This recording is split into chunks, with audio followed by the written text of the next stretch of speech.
आज की इस वीडियो में हम जानेंगे नर और नारायण की कथा के बारे में। भगवान विष्णु ने नर और नारायण दो महान तपस्वियों के रूप में धरती पर जन्म लिया और इनके जन्म लेने का असली कारण संसार में सुख और शांति का विस्तार करना था। जन्म के बाद ही उनका ध्यान धर्म, साधना और भक्ति में बढ़ता ही गया और इन्होंने अपनी माता से आज्ञा लेकर उत्तराखंड के पवित्र स्थली बद्रीवन और केदारवन में तपस्या करने चले गए। नर और नारायण की अचरज करने वाली एक कथा है जो सहस्र कवच नामक असुर से जुड़ी हुई है। जानते हैं इस कथा के बारे में विस्तार से। दंभोदभव नाम का एक असुर था। उसने सूर्य देव की बड़ी कठोर तपस्या की थी। सूर्य देव जब प्रसन्न होकर प्रकट हुए और वरदान मांगने को कहा तो उसने अमरत्व का वरदान मांगा। सूर्य देव ने कहा, यह असंभव है, तुम कोई और वर मांगो। तब उसने वरदान में मांगा कि उसे 1000 दिव्य कवचों की सुरक्षा मिले। इनमें से एक भी कवच सिर्फ वही तोड़ सके जिसने 1000 वर्ष तपस्या की हो, और जैसे ही कोई एक भी कवच को तोड़े वह तुरंत मृत्यु को प्राप्त हो। सूर्य देवता बड़े चिंतित हुए। वे इतना तो समझ ही पा रहे थे कि यह असुर इस वरदान का दुरुपयोग करेगा, किंतु उसकी तपस्या के आगे वे मजबूर थे और उन्हें उसे यह वरदान देना ही पड़ा। इन कवचों से सुरक्षित होने के बाद वही हुआ जिसका सूर्य देव को डर था। दंभोदभव अपने सहस्र कवचों की शक्ति से अपने आप को अमर मानकर मनुष्यों पर अत्याचार करने लगा और वह सहस्र कवच नाम से जाना जाने लगा। उधर सती के पिता राजा दक्ष प्रजापति ने अपनी पुत्री रुचि का विवाह ब्रह्मा जी के मानस पुत्र धर्म से किया। रुचि ने सहस्र कवच के बारे में सुना हुआ था और उन्होंने श्री विष्णु से प्रार्थना की कि इसे समाप्त करने के लिए आएं।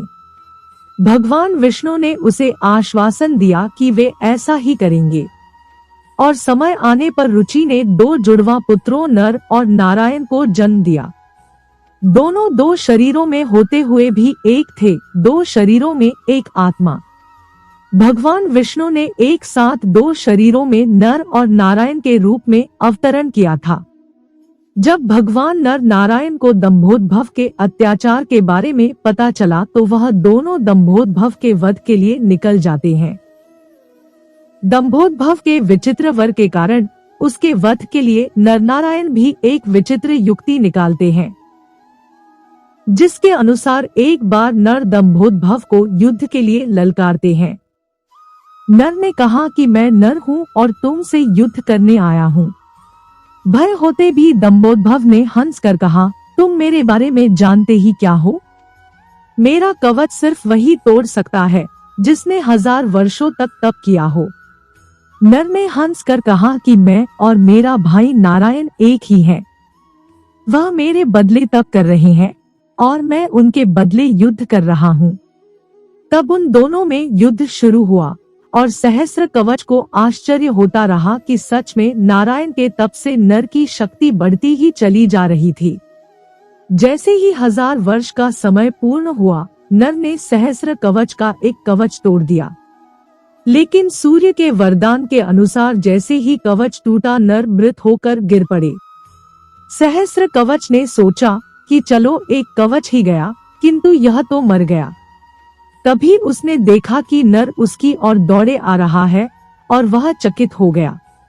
अभी ही तो उसके सामने नर की मृत्यु हुई थी और अभी ही यह जीवित होकर मेरी ओर कैसे दौड़ा आ रहा है। लेकिन फिर उसने देखा कि नर तो मृत पड़े हुए थे। यह तो नर जैसे प्रतीत होते उनके भाई नारायण थे, जो दंभोदभव की तरफ नहीं बल्कि अपने भाई नर की तरफ दौड़ रहे थे। दंभोदभव ने अट्टहास करते हुए नारायण से कहा कि तुम्हें अपने भाई को समझाना चाहिए था, इसने अपने प्राण व्यर्थ में ही गंवा दिए। नारायण शांतिपूर्वक मुस्कुराए। उन्होंने नर के पास बैठकर कोई मंत्र पढ़ा और चमत्कारिक रूप से नर उठ बैठे। तब दंभोदभव की समझ में आया कि 1000 वर्ष तक शिवजी की तपस्या करने से नारायण को मृत्युंजय मंत्र की सिद्धि हुई है, जिससे वे अपने भाई को पुनर्जीवित कर सकते हैं। अब इस बार नारायण ने दंभोदभव को ललकारा और नर तपस्या में बैठ गए। 1000 साल के युद्ध और तपस्या के बाद फिर एक कवच टूटा और नारायण की मृत्यु हो गई। फिर नर ने आकर नारायण को पुनर्जीवित कर दिया और यह चक्र फिर चलता रहा। इस तरह 999 बार युद्ध हुआ। एक भाई युद्ध करता, दूसरा तपस्या करता। हर बार पहले की मृत्यु पर दूसरा उसे पुनर्जीवित कर देता। जब 999 कवच टूट गए तो सहस्रकवच समझ गया कि अब उसकी मृत्यु हो जाएगी। तब वह युद्ध त्याग कर सूर्यलोक भागकर सूर्यदेव के शरणागत हुआ। नर और नारायण उसका पीछा करते वहां आए और सूर्यदेव को उसे सौंपने को कहा, किंतु अपने भक्त को उनकी शरण में आया देखकर सहस्रकवच को सौंपने पर सूर्यदेव राजी न हुए। नरनारायण द्वारा सूर्यदेव को काफी समझाने के बाद भी जब वह नहीं माने तो क्रोधित होकर नर नारायण ने सूर्यदेव को श्राप देते हुए कहा कि जिस प्रकार आप इस दुष्ट को इसके पाप कर्मों से बचा रहे हैं, उसी प्रकार इसके फलस्वरूप आपको भी इसके पाप कर्मों का भागीदार होना पड़ेगा। इन कर्मों को भोगने के लिए आपको भी इस दुष्ट के साथ धरती पर जन्म लेना पड़ेगा और जिस प्रकार हम 2 शरीर और एक आत्मा है, उसी प्रकार आपको भी इस दुष्ट के साथ एक ही शरीर में रहकर जन्म लेना पड़ेगा और इस प्रकार इसके पापों की सजा आपको भी भुगतनी होगी। ऐसा कहकर नारायण ने अपने कमंडल से जल लेकर सूर्यदेव को श्राप दिया। इसके साथ ही त्रेतायुग समाप्त हुआ और द्वापर का प्रारंभ हुआ।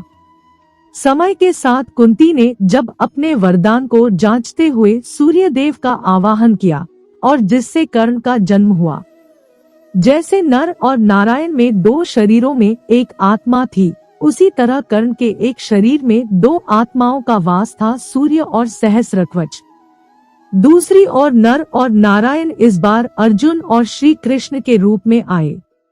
कर्ण के भीतर जो सूर्य का अंश है, वही उसे तेजस्वी वीर बनाता है, जबकि उसके भीतर दंभोदभव के अंश होने के कारण ही उन्हें अपने कर्मफल के लिए अनेकों बार अन्याय और अपमान को सहना पड़ा और उसे द्रौपदी का अपमान और ऐसे ही अनेक अपकर्म करने के लिए प्रेरित होना पड़ा। त्रेतायुग में युद्ध के दौरान आखिरी बचा हुआ दंभोदभव का कवच ही द्वापर युग में कर्ण के पास था। अगर अर्जुन कर्ण का कवच तोड़ता तो तुरंत ही उसकी मृत्यु हो जाती। इसलिए इंद्रदेव ने युद्ध से पहले ही उससे उसका कवच मांग लिया था और अंत में अर्जुन यानी नर के हाथों ही कर्ण यानी दंभोदभव का अंत हुआ था। तो यह थी नर और नारायण की एक रोचक कहानी। आशा है कि आज का यह वीडियो आपको पसंद आया होगा। इसी तरह की और अधिक ज्ञानवर्धक और रोचक कहानी जानने के लिए कृपया डिवाइन उर्मी चैनल के साथ जुड़े रहिए। धन्यवाद।